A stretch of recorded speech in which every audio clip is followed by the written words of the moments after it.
to go kill Kim Jong-un? Totally. I'd love to assassinate Kim Jong-un. It's a date.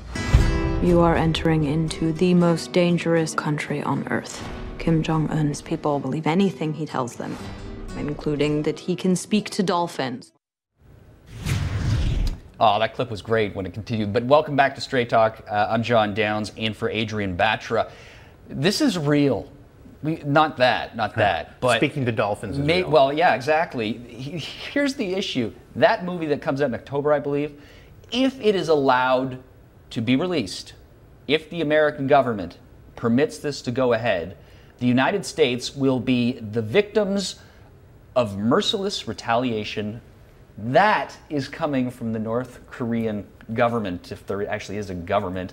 Joining us, Jim Slotek, QMI entertainment critic. If there was a God, there'd be merciless retaliation for Adam Sandler movies. But... Oh, we can still hope. We can still hope. Look, this is hilarious. You know, you've got Kim Jong-un is apparently the target of an assassination attempt in this movie. I don't even know why they could dislike it already. They haven't even seen it. They don't know how it ends.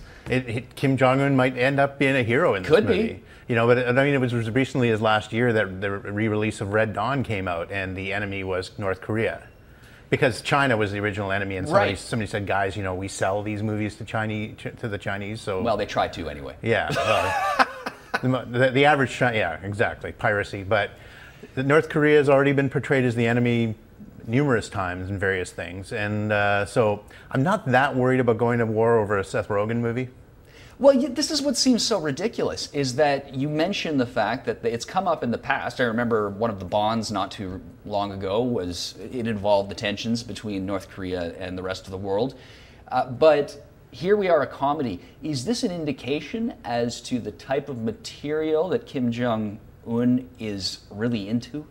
Yeah, he doesn't like comedies, I guess, is what he's trying to tell us. Is that it? Or is it what he's actually watching so he knows what's happening? Well, he and his father were both total Hollywood nuts. I mean, you know, and he is a celebrity worshiper. Witness that Dennis Rodman is the ambassador from the U.S. to North Korea.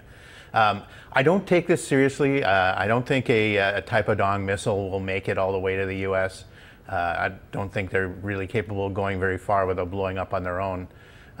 But it is kind of humorous. And yes, it's comedy now. It's harder to be a comic, I guess, these days, because you look on the internet and people take The Onion seriously. They think this is actually happening.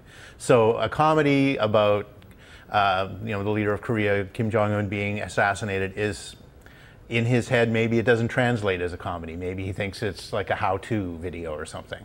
That said, if you're an American diplomat or the president, do you just completely ignore this? Or is there any pacifying going on behind the scenes? Have a few jokes ready for the press conference, I think. But that's it. Yeah. I don't think that well, they don't have an embassy there. No. There isn't one to storm. Right. And they're not in a position really of taking off anybody, because they need China. And China is always there to say, hey, settle down. North Korea. To North Korea, whenever they go a little bit insane. They need basically anybody, but they especially need China, because that's where a lot of their food and you don't think China is going to say, hey, America, you guys are being a little hard on. Chinese do some good comedy themselves, I think. Do they? Oh yeah, yeah. It's you know, it's maybe doesn't translate all that well, but it's funny. Every time I type Chinese comedy into Google, my screen goes black. But it's, yeah, the disrespect, I think it goes a lot of ways, and it's probably a good thing that most Americans don't pay attention to entertainment in other countries, because like Turkish movies are they put out a lot of movies where Turkish soldiers beat the heck out of Americans, out of the American military. You know, it's just a thing. It's like Turkish Rambo, that kind of stuff. It's movies. It's make believe, and that's basically what it comes down to. And I think he could probably come up with a better movie to go to war over. I think he probably could. We'll see. Jim Slotek, thanks a lot for being here. My pleasure.